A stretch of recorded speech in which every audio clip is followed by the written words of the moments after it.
Cristo, quiero oír su tierna voz, meditar en su palabra, siempre andar en el pos. Consagrar en mi vida, cumplir fiel su voluntad, y algún día con mi Cristo gozaré la claridad.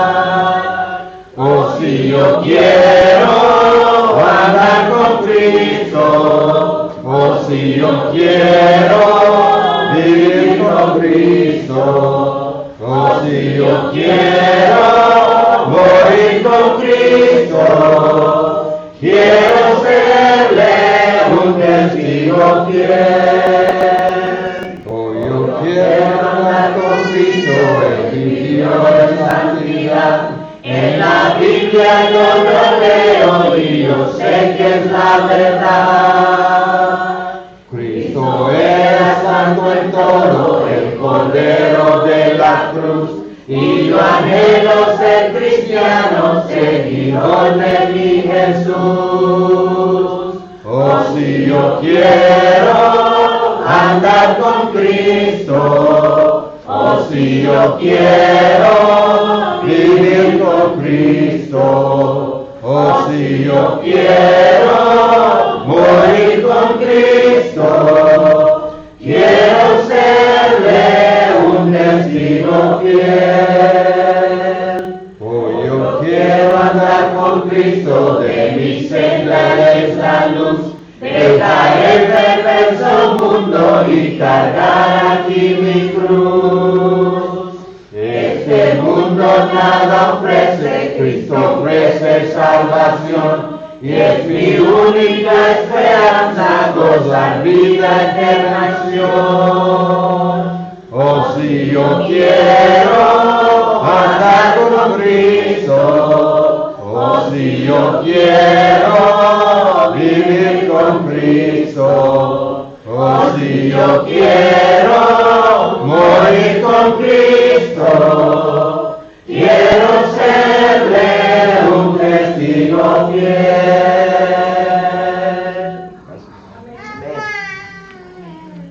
185. Él cuidará de mí.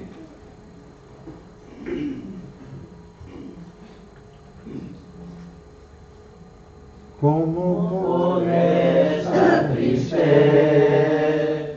¿Cómo entre sombras ir? ¿Cómo sentirme solo y en el dolor vivir?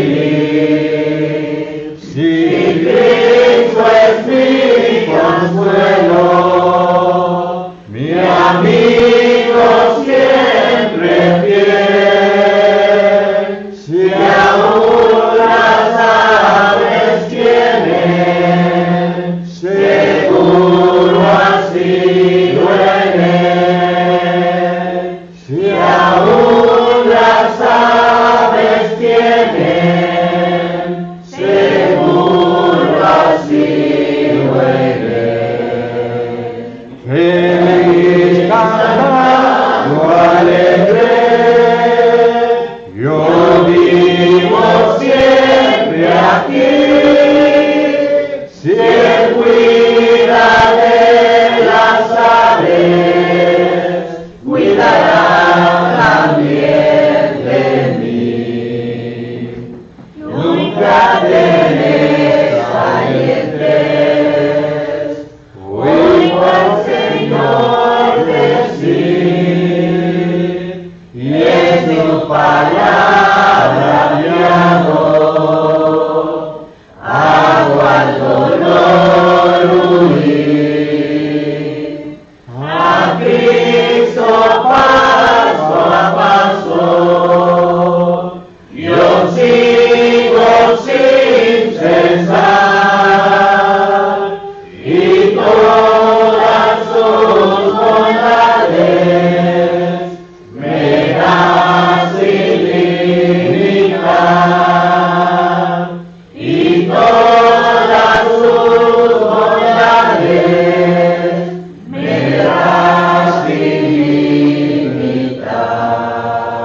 Jóvenes, favor de pasar sus clases con maestros y maestras. Youth, please go to your classes with your teachers.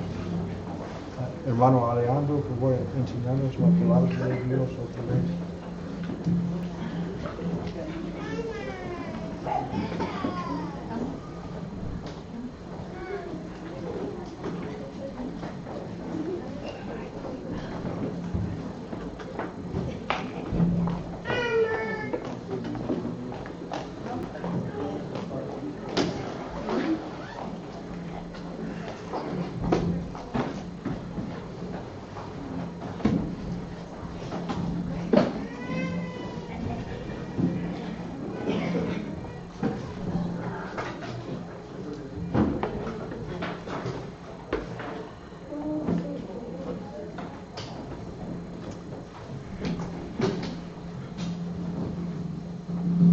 Dios les bendiga, hermanos, en esta mañana.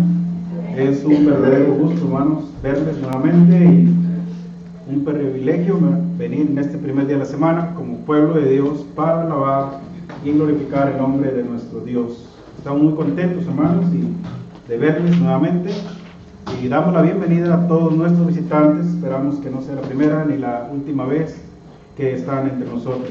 Queremos decirles también bienvenidos. Visto, hermanos, de que nuestro hermano Alfonso nuevamente volvió a salir y no estará este domingo ni el domingo que entra. Entonces es que nos hemos preparado con una clase muy simple, muy sencilla, para compartir con ustedes en esta mañana. Oremos con nuestros hermanos para que Dios les cuide por allá por donde andan y cuando piensen regresar, que Dios les traiga con bien. Nuestro hermano Arnoldo también el día de ayer me puso un mensaje para decirme que iba a andar en México y pide las oraciones para que Dios le traiga con bien el día de mañana.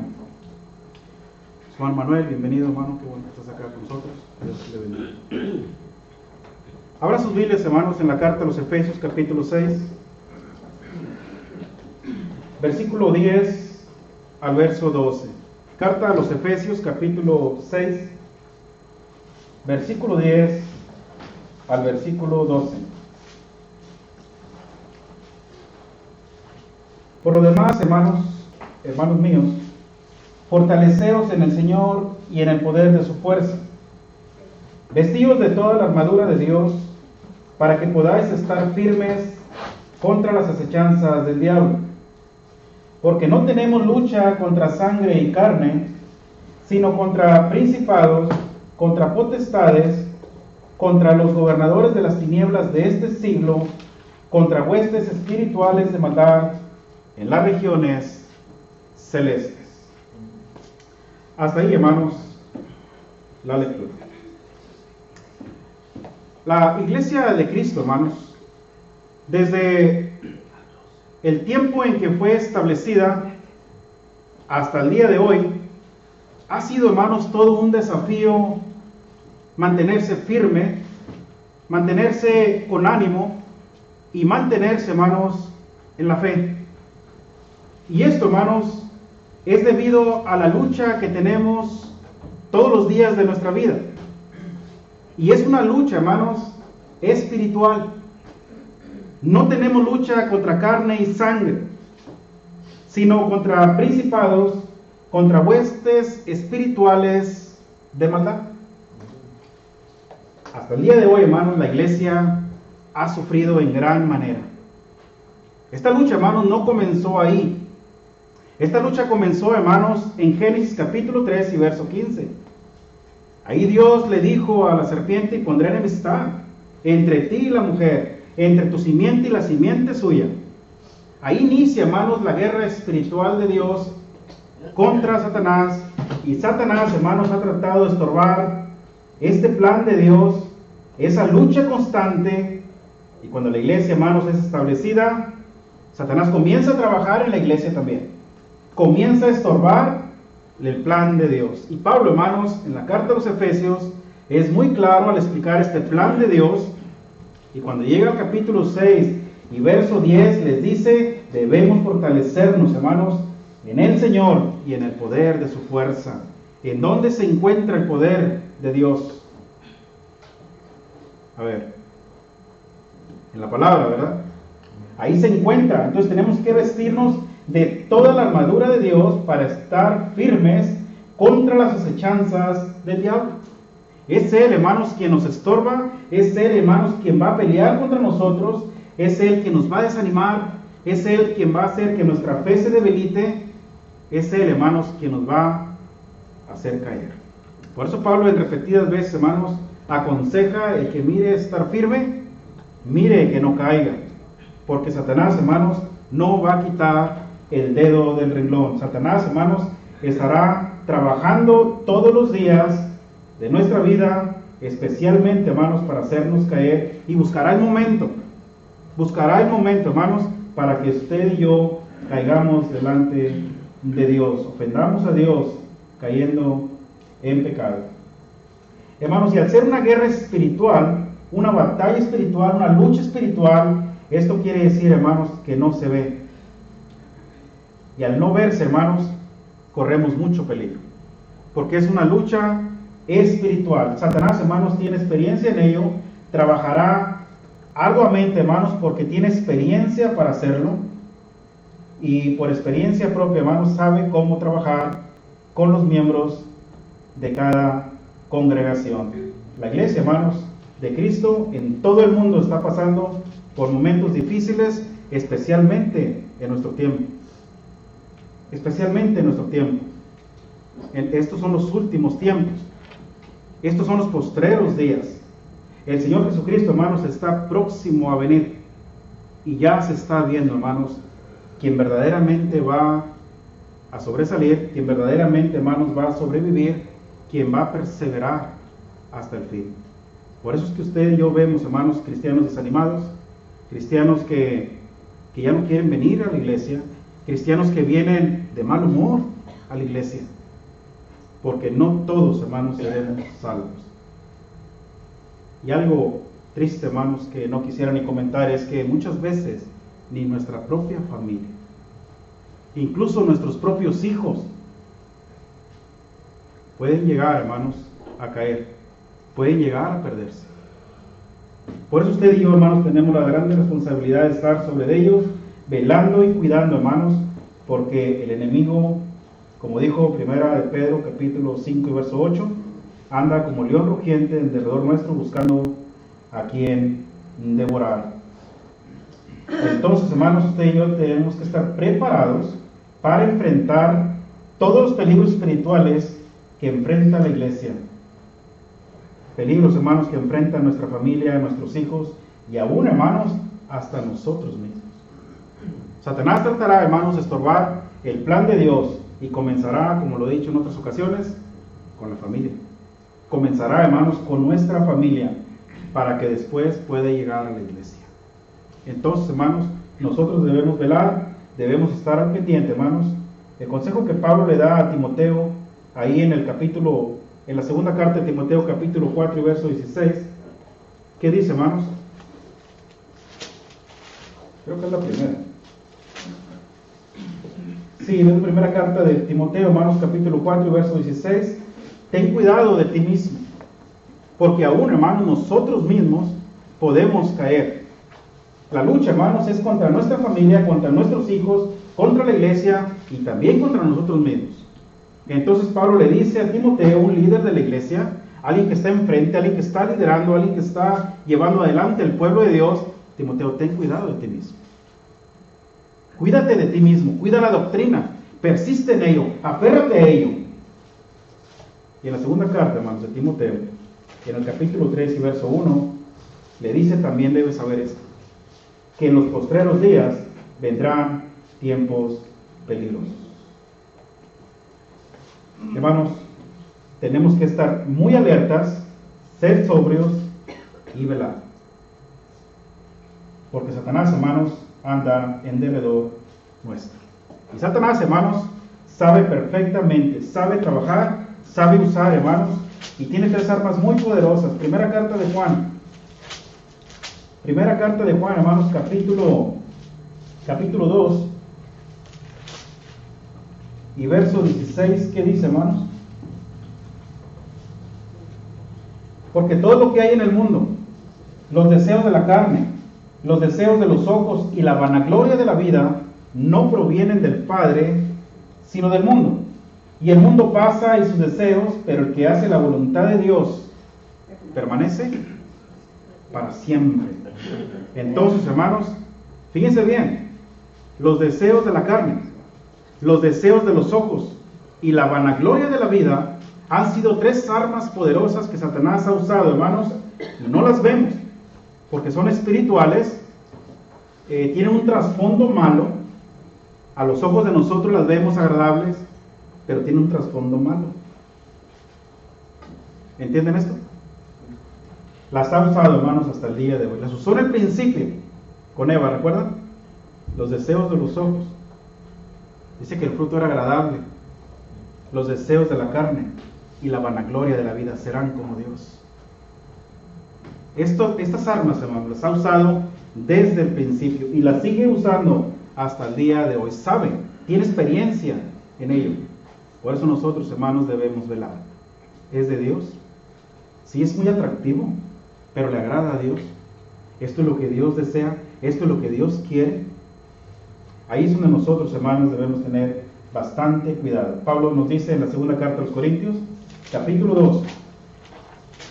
Segunda carta a los Corintios, capítulo 2, y verso 11.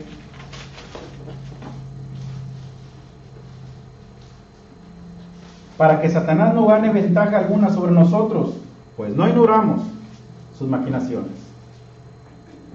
Pablo, hermanos, sabía perfectamente que la iglesia, hermanos, en Corinto pasaba por problemas muy difíciles, tanto espirituales como carnales. Y Pablo les dice, para que Satanás no gane ventaja, estén sobrios, velen, cuiden, estén atentos, esfuércense, porque no ignoramos las maquinaciones de Satanás. Satanás, hermanos, sabe trabajar y lo hace tan bien, hermanos, y tan sutil, que hasta nosotros mismos caemos. Nosotros mismos, hermanos, podemos pecar delante de Dios, porque es una lucha que no se ve, es espiritual, y usted y yo debemos estar preparados para ello. En esta mañana, hermanos, pensando en ello, el tema que estaremos considerando le he titulado Peligros espirituales que enfrenta la iglesia. ¿Cuáles son esos peligros espirituales que la iglesia enfrenta? Voy a estar preguntando, hermanos, a cada uno en particular, así que estén atentos, no se vayan a dormir, abran sus Biblias, porque vamos a estar preguntando para que la iglesia aprenda, para que la iglesia dé su punto de vista, para ver en dónde estamos parados, sobre qué nos tenemos que cuidar, para no caer, hermanos, para vivir una vida mejor, una vida, hermanos, que verdaderamente agrade a Dios. ¿Cuáles son los peligros espirituales que enfrenta la iglesia? Déjenme comenzar. Hermana, miren. El paganismo en la iglesia, hermanos.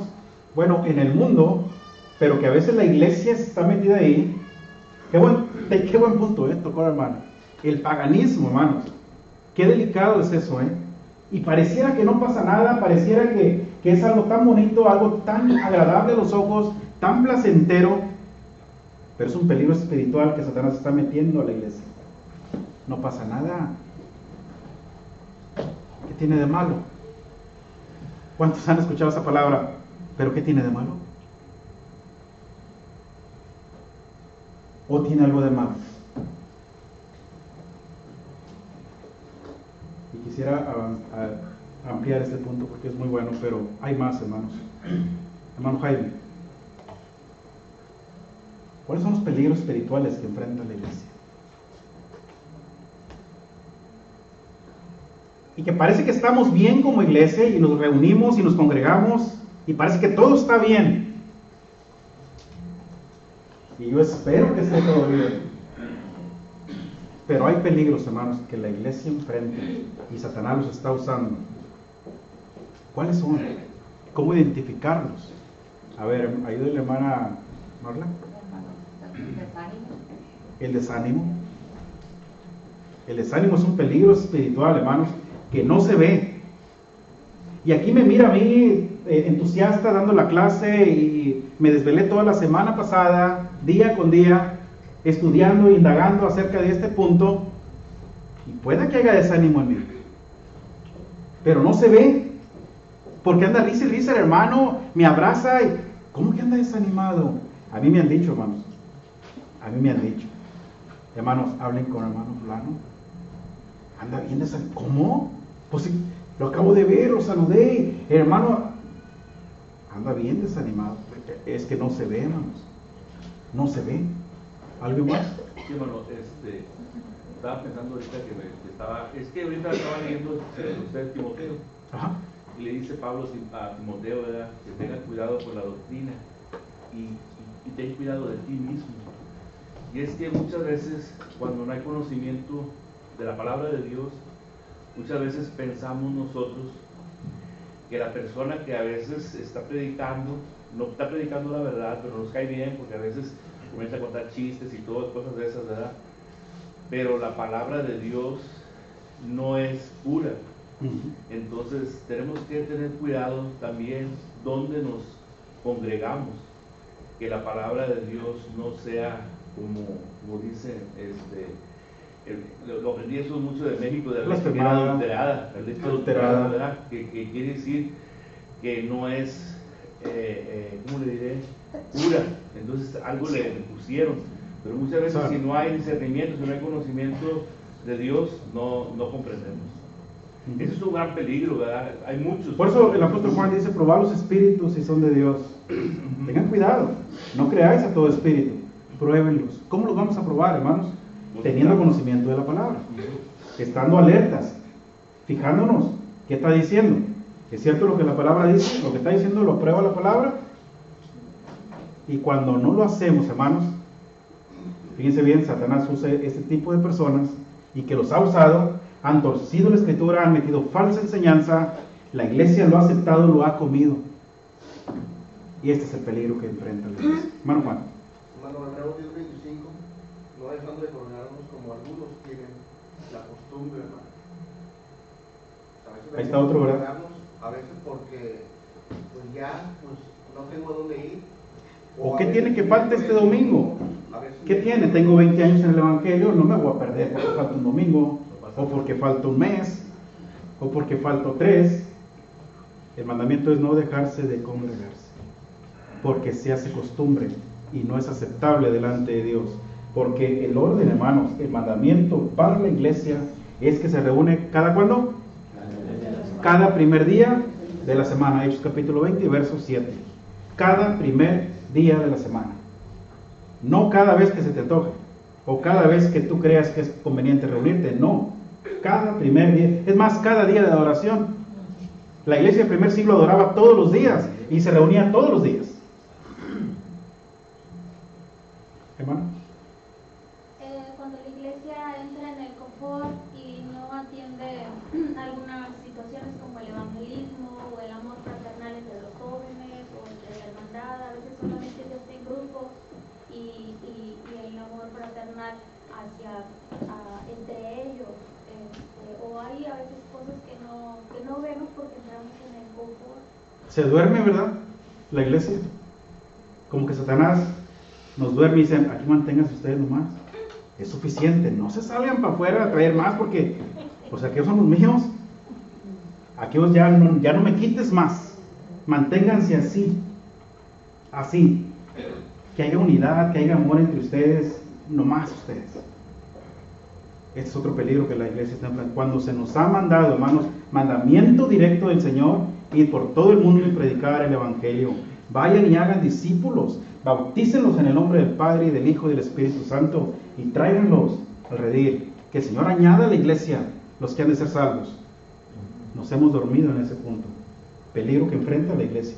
Espiritual, no se ve. Por eso les digo, pareciera que estamos bien, porque no se ve. Pero Dios ve un asunto muy diferente, hermanos, con sus ojos los ve muy diferentes. ¿Alguien más levantó la mano por ahí, hermano Domingo? El desánimo, hermano, y va de acuerdo con la vanagloria de la vida. Para los cristianos, o a veces ponemos más atención, en primer lugar, el trabajo. En segundo, pues la familia o que está cansado, hay mucho, hay que poner, está en el desánimo. Y como dijo el hermano, y es cierto, tenía la cita de Hebreos 10:25, porque no solamente es para escuchar, sino es para exhortarnos también. Luego está de acuerdo con la segunda de Pedro 3:18. La palabra de Dios nos dice que debemos crecer en la gracia y en conocimiento. Y fíjense, hermano, ahí en Hebreos 10:25, ¿saben lo que dice el 26? ¿Qué dice el 26? Porque si pecaremos voluntariamente después de haber recibido el conocimiento de la verdad, ya no queda más sacrificio por los pecados. ¿Cómo ven eso? Porque a veces lo hacemos con conocimiento, hermano. No ignoramos. Esa es otra cosa, ¿eh? Lo hacemos con conocimiento pleno. Y lo hacemos pensando en que es que Dios entiende. Dios me va a perdonar. En la noche hago la oración y le digo a Dios que me perdone. Y lo va a hacer. Pero ¿qué hicimos? Pero lo hicimos conscientes de que no era lo correcto. ¿Me entienden? Y comenzamos, hermanos, así.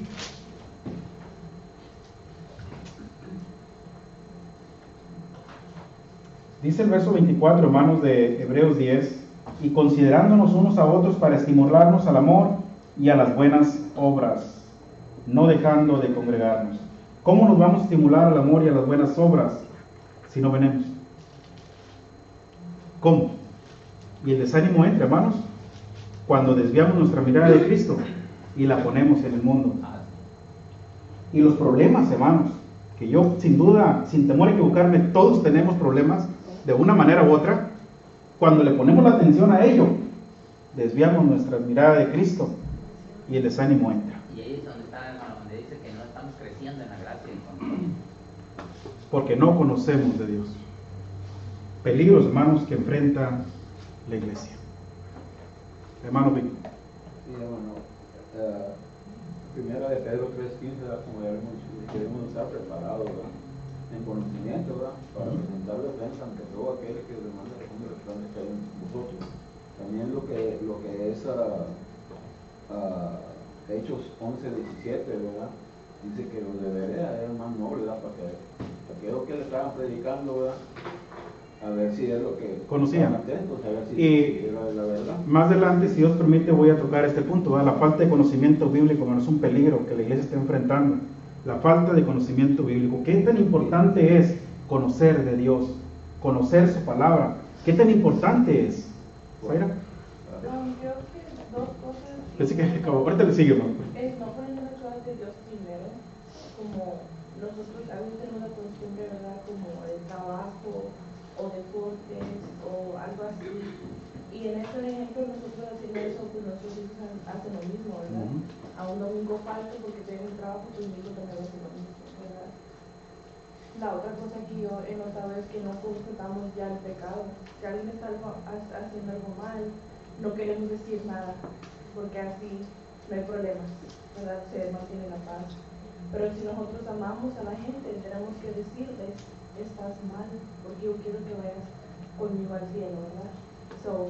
Creo que esas son dos cosas muy importantes. Zaira tocó un punto muy importante y ahora te lo voy a tratar. Es mi punto número 1.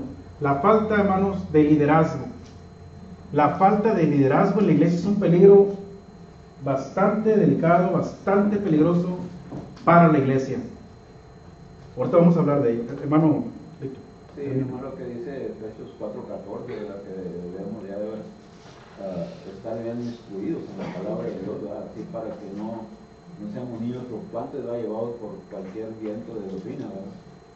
Entonces, si estamos con conocimiento, ¿verdad? Claramente no nos vamos a desviar, ¿verdad? de la palabra. Claro.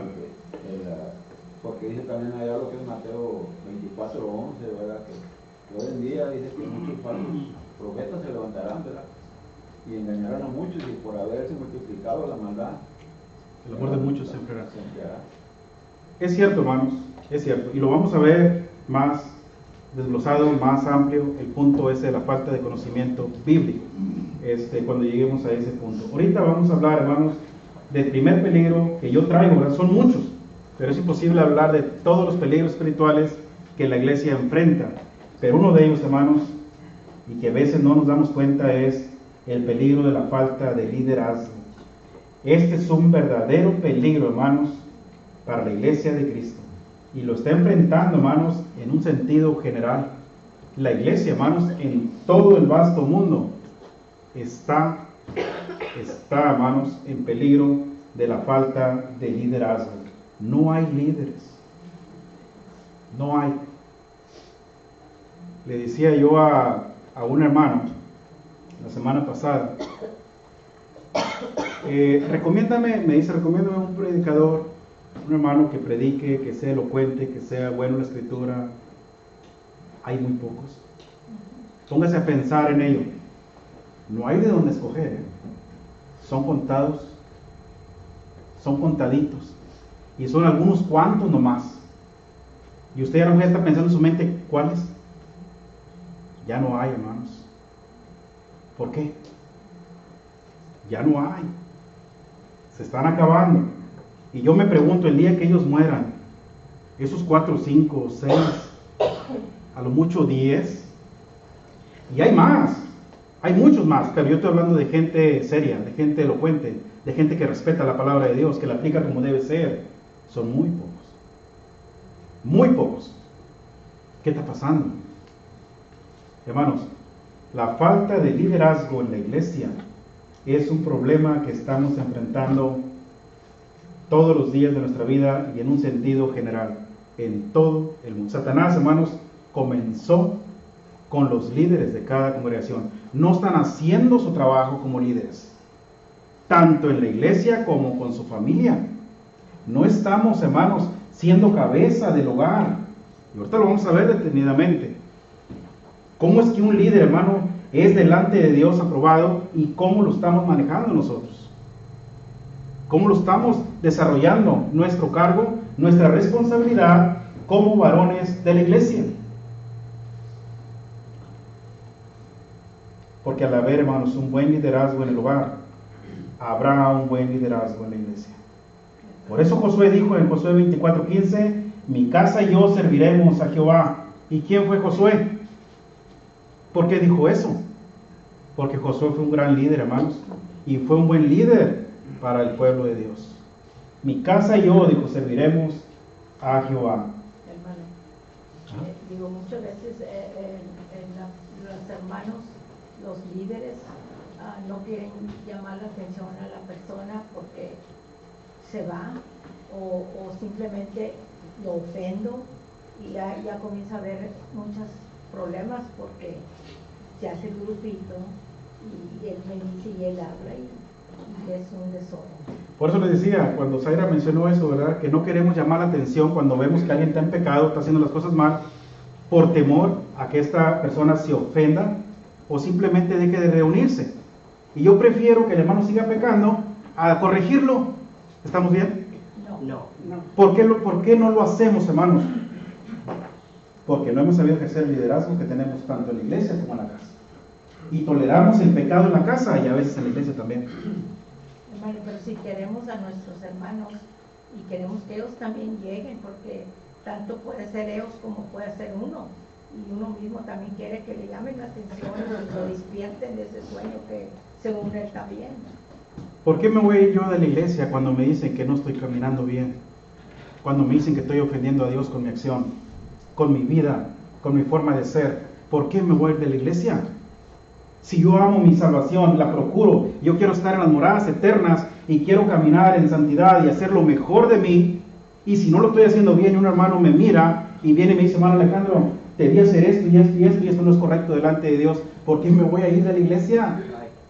Yo le daría un abrazo al hermano y le diría, gracias hermano porque te fijaste, gracias por corregirme, gracias, procuraré, tomaré cartas en el asunto, lo haré mejor. Una vez me llamaron la atención, ahora que me acuerdo, estaba yo dando una clase en Broadway y cuando termino me aparta el hermano y me dice, hermano, ven, y me lleva para allá, para un salón allá al último, yo creo. Te equivocaste en algo que enseñaste. Y el hermano era muy celoso. Muy celoso. Yo lo respeto mucho hasta el día de hoy. Yo creo que lo voy a respetar toda mi vida. Le dije, dígame hermano, ¿en qué me equivoqué? Dijiste que Aarón, dijo, tenía hijos. Nadab ya vio. Dije, sí. Dijo, Aarón no tuvo hijos. A lo mejor te confundiste. Quien los tuvo fue Elí. Entonces yo me agacho, hermanos, y yo le dije al hermano, gracias por haberse fijado en eso, hermano, procuraré tener más cuidado con mis notas en la próxima.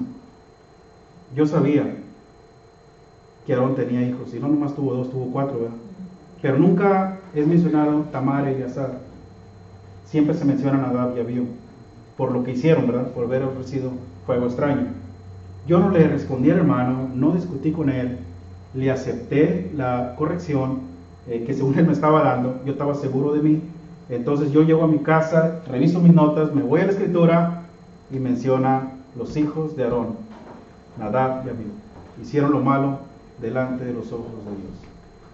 Yo dije en la tarde, le voy a decir al hermano que yo estoy bien, que quien está mal es él. Hermano, no lo hice por respeto. Pero como el hermano conoce, dije, él solo va a checar y me va a decir, Alejandro, discúlpame, te corregí y tú estabas bien. Nunca lo hizo. Nunca lo hizo. Hasta el día de hoy. Yo no creo que el hermano ignore eso. Yo no sé si me está escuchando ahorita, pero no tiene que hacerlo, yo ya le perdoné. Pero, en el momento, hermanos, le tenemos que aceptar la corrección. En el momento. Gracias, hermano. Gracias porque te fijaste. Gracias porque me hiciste ver que enseñé mal. Esto es delicado y tenemos que enseñar lo que la palabra de Dios enseña, única y exclusivamente. No podemos ponerle hijos a alguien que no tiene o quitarle al que tiene. No podemos hacer eso. Nada más lo que la Biblia enseña y es todo. ¿Sí? Porque es primera de Pedro 4:11, si uno habla conforme la palabra de Dios. Y lo que es de 2 Timoteo 2:15, ¿verdad? Fuera con diligencia, presentarte ante Dios aprobado, como obrero que no tiene que avergonzarse, que trata bien la palabra de verdad.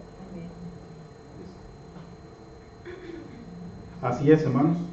Debemos de hablar conforme a la palabra de Dios, conocerla para todo. Pero el punto aquí principal es la exhortación. Y cuando un líder, hermanos, no hace bien su trabajo, no llama la atención, no corrige, como dijo hermana Zaira, como dijo nuestra hermana Rosy, por temor a que se vayan. ¿Saben qué hizo el Señor Jesucristo en una ocasión? Y se fueron todos. Trae un grupo como de ¿cuántos, hermanos? 5,000. ¿A cuánto les había dado de comer? Como a 5,000, ¿verdad? ¿Tienen idea, hermanos, del grupo de gente que es eso? ¿Tienen idea de toda la ofrenda que se pudo haber juntado si hubiera sido la iglesia? Pero se fijan cómo Cristo no pone su mirada ahí. Esas son cosas muy secundarias, no tiene nada que ver con nuestra espiritualidad. Es otra cosa muy diferente. Ustedes me siguen por la comida. Y les ofendió, hermanos. Les ofendió que les dijo la verdad y se fueron. Pedro le dijo, ¿dura es tu palabra? Si es así, pues ¿cuándo vamos a tener gente con nosotros? ¿Ustedes también se quieren ir?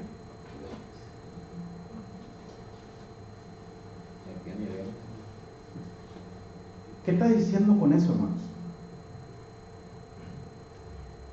Que Dios no busca cantidad, busca calidad. Se va a quedar conmigo las personas que son de calidad, los que yo verdaderamente amo y que me amen a mí y que respeten mi palabra, porque Dios al que ama disciplina y azota a todo aquel que toma por hijo, y el hijo debe aceptar la corrección, debe aceptar la disciplina. ¿Sabían que hay hermanos que no les gusta ser disciplinados? Mejor me voy. Hermano, te vamos a poner disciplina porque lo que estás viviendo no es correcto y ya hablamos contigo 2 o 3 veces y no entiendes. Te vamos a sentar. No vas a tener participación. No, pues mejor me voy. Y ahorita vamos a ver eso detenidamente.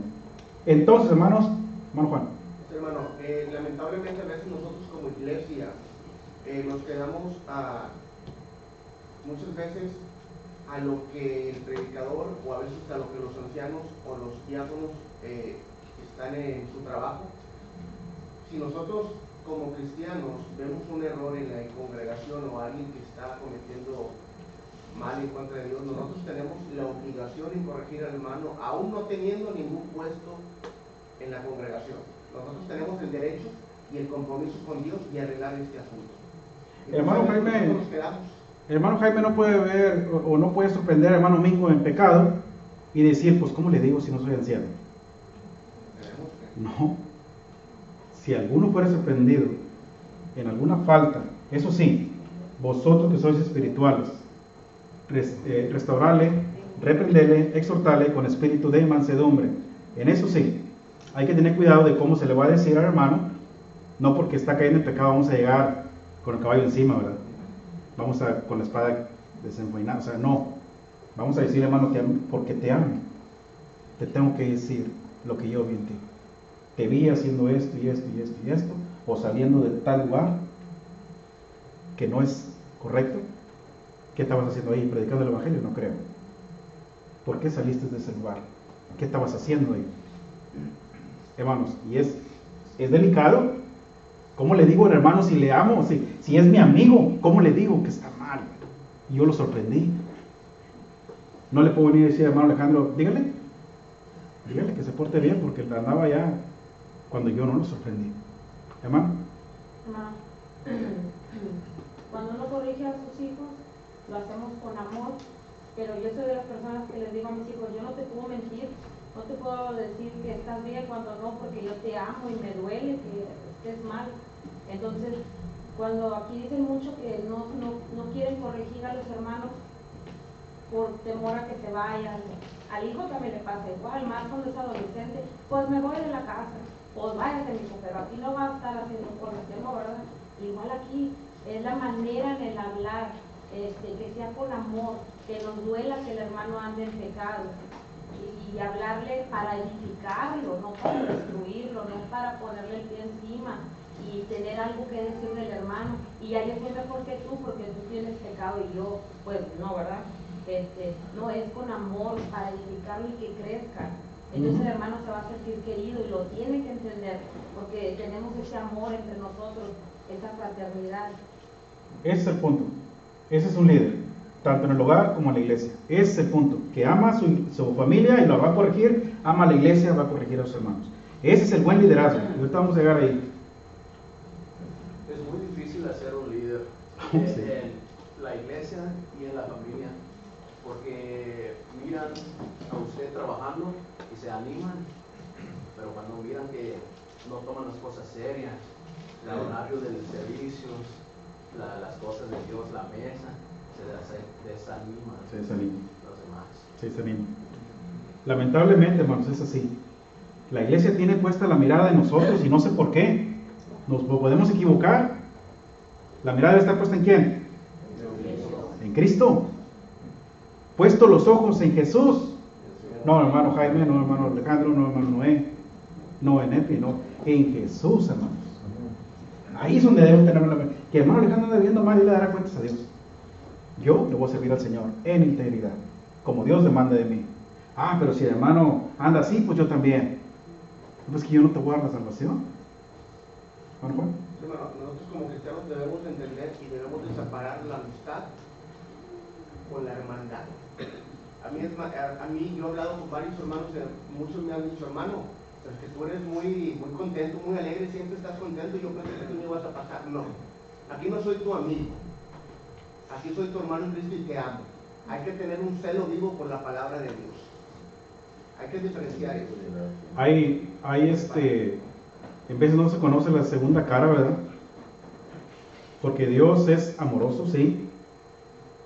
Conocemos a un Dios de amor, un Dios de benevolencia, un Dios de misericordia, y pocas veces se nos presenta un Dios severo, un Dios de ira, un Dios, hermanos, que también actúa. También se nos olvida presentar a Dios de esta manera. Y este es Dios. Y ustedes son testigos de cómo actuó con el pueblo de Israel cuando le llenaron de ira, de coraje, ustedes saben, cómo la tierra se abría y tragaba familias completas con todo y niños. Esa es la ira de Dios. Dicen que la ira de Dios se revela desde el cielo. Entonces, hermanos, sí, Dios es amoroso, nos ha pasado mucho, nos ha tolerado mucho, pero también llega el punto donde dicen hasta aquí, no más. Hermanos, y nosotros debemos actuar como lo que somos. Muy bien, hermanos, pensando en esto, entonces comenzaré con el liderazgo en el hogar. Efesios capítulo 5, versos 22 al 24.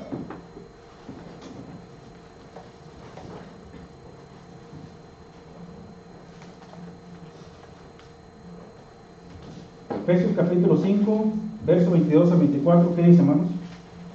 Las casadas estén sujetas a sus propios maridos como al Señor, porque el marido es cabeza de la mujer, así como Cristo es cabeza de la iglesia, la cual es su cuerpo y Él es su Salvador. Así como la iglesia está sujeta a Cristo, así también las casadas lo estén a sus maridos en todo. Gracias, hermano. Dice el 23, porque, bueno, desde el 22, ¿verdad? Las casadas estén sujetas a sus propios maridos como al Señor. 23, porque el marido es cabeza de la mujer, así como Cristo es cabeza de la iglesia, la cual es su cuerpo y Él es su Salvador. Dios, hermanos, en su infinita misericordia, establece este orden, hermanos, para que cada familia viva de acuerdo a la voluntad de Dios. Y dentro de este plan, dentro de este orden, hermanos, el varón iba a venir a ser ¿qué? Cabeza del hogar. ¿Tienen idea ustedes, hermanos, de todo lo que abarca esto? De todo lo que pesa sobre el varón el poder liderar su hogar, su casa. ¿Tienen idea de ello? Y lo delicado que es, hermanos, no hacerlo.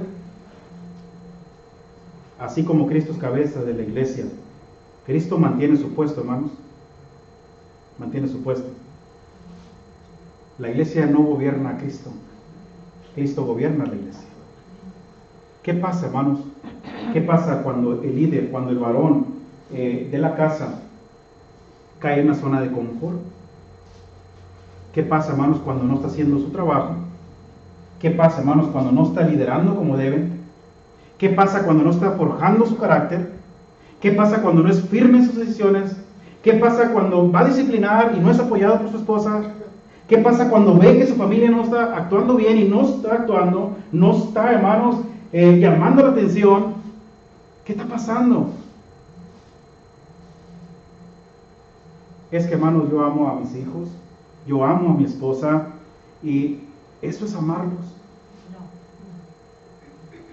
Porque se ha escuchado, hermanos, que es que yo, es más, hay hermanos, fíjense bien, que a sus hijos chiquitos ni siquiera les pega. Porque me duele tanto pegarle, porque es mi hijo y lo amo tanto, de veras, ese es el amor. ¿Así se muestra?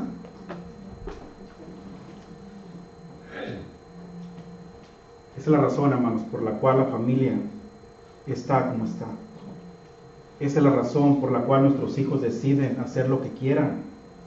Esa es la razón por la cual la iglesia está decayendo, porque ellos son los que van a estar aquí el día de mañana. Y si no los forjamos desde niños, si no los corregimos desde niños, si no los disciplinamos como niños, desde niños, perdón, más tarde, ¿quién va a estar aquí?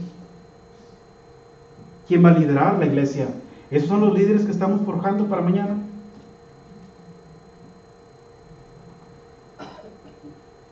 Fallamos en ello, hermanos. Y Satanás sabe el peligro que enfrenta la iglesia. Mientras no haya liderazgo en el hogar, no va a haber en la iglesia una iglesia decayente, una iglesia débil, una iglesia, hermanos, que se puede dividir fácilmente. Porque no hay liderazgo, no hay quien ponga orden, no hay quien corrija, no hay quien instruya, no hay quien discipline, no hay nada. Todos hacen lo que quieren. Como en aquella ocasión, ¿verdad? Que no había juez y cada quien hacía lo que mejor les parecía. No había orden. ¿Qué tan importante es el liderazgo, hermanos? Tanto en el hogar como en la iglesia. Por eso la manera en cómo usted lidere su casa dirá la capacidad que tiene para liderar el pueblo de Dios. Lo calificará para llegar a ser anciano de la iglesia cuando gobierna bien su casa. Por eso el requisito para los ancianos es que gobierne bien su casa. Porque si no gobierna bien su casa, ¿cómo va a querer gobernar la iglesia? Simple, ¿verdad? ¿Sí? Y luego, hermano mío. En liderazgo que tiene que ver con la familia y tiene que ver con la iglesia, también es cuando alguien no usa su don, como uno que sabe cantar, uno que sabe orar, una maestra que es maestra y no da clases, o sea, como eso puede causar el estanque en la iglesia. Y no nada más eso, sino que puede también causar a otra gente que diga, yo no me voy a sentar y yo no voy a hacer nada, yo no voy a cantar, yo no voy a orar, yo no voy a dar clases, yo no me voy a sentar. Y es como que, ¿qué es lo que le estamos dando a Dios? ¿Y qué es lo que le estamos enseñando también a nuestros hijos y a nuestros familiares, verdad? Porque si tú no haces nada, ellos van a decir, pues está bien, yo no me llevo a la iglesia para escuchar y esto. Pero nuestra meta como cristianos es traer a otra gente a hacer cantos a Dios y trabajar por Jesús. También cantamos el himno cada rato que no trabajar por Jesús y no trabajamos por Él, no trabajamos. Y eso es lo que causa el estanque en la casa aquí en la iglesia y tiene que ver con el liderazgo. Esto es cierto. Esto es una gran verdad. Por eso, hermano, nosotros debemos tomar cartas en el asunto, hacernos un autoexamen. Ahorita lo vamos a ver detenidamente. Vamos a llegar ahí porque hay 4 características que tiene un líder, hermanos, tanto en la iglesia como en su casa.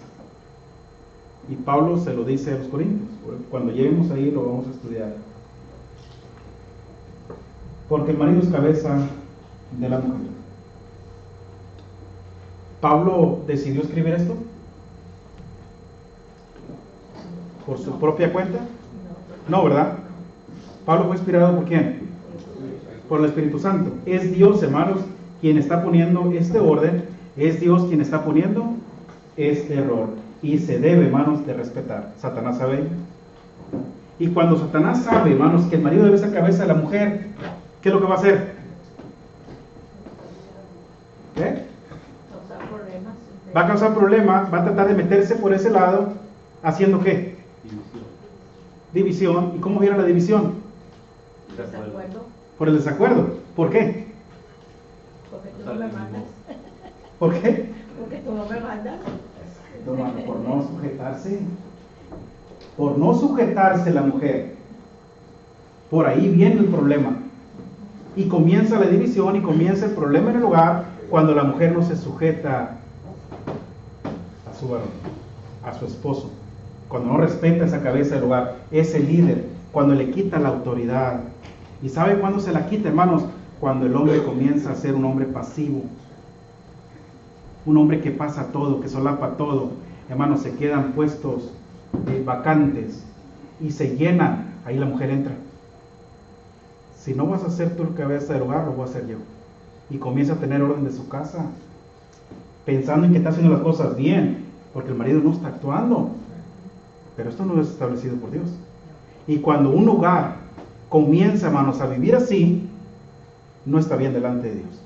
No es aprobado delante de Dios, porque se colocó en el lugar que no le corresponde. Lo siento mucho. Quisiera que fuera diferente. Quisiera que fuera al revés. Y yo quisiera que mi esposa fuera cabeza del hogar, porque por tantos problemas que a veces trae uno, como para llegar liderando con la casa, pero es responsabilidad del varón. Ya por último, hermano Juan. Hermano, un líder no manda, un líder no exige, un líder pone el ejemplo, un líder actúa, un líder protege, para que tú te ganes ese puesto y ese respeto te lo tienes que ganar tú solo, no lo vas a exigir. Como el respeto y el amor no se exigen, se ganan. Entonces el hombre es el promotor de todo esto. Muchas veces le echamos la culpa a la mujer. No, la mujer es humilde y inocente, como yo lo dije. Tú como hombre, ¿qué estás haciendo? Tanto en tu matrimonio como en las cosas de Dios. Así de sencillo. Vamos a parar aquí el estudio, hermanos, porque en la tarde vamos a continuar con ello. Y nos vamos a dar cuenta, hermanos, de la gran responsabilidad que tenemos como padres, como líderes del hogar, para poder liderar por la iglesia. Y no tolerar, no solapar, no sobrepasar, no. Nos vamos a dar cuenta, hermanos, del error que estamos cometiendo. Y parece que estamos bien como iglesia, pero este peligro, Satanás lo está metiendo, porque él sabe perfectamente que al no haber liderazgo, no va a haber nada. No hay futuro para la iglesia. Es importante. Es importante, hermanos, el liderazgo. Es importante que como iglesia respetemos ese liderazgo, que nuestra familia respete el líder de la casa. Lo vamos a ver en la tarde. Hay mucho que hablar de ello. Vamos a descansar, hermanos, y tener 5 minutos de receso.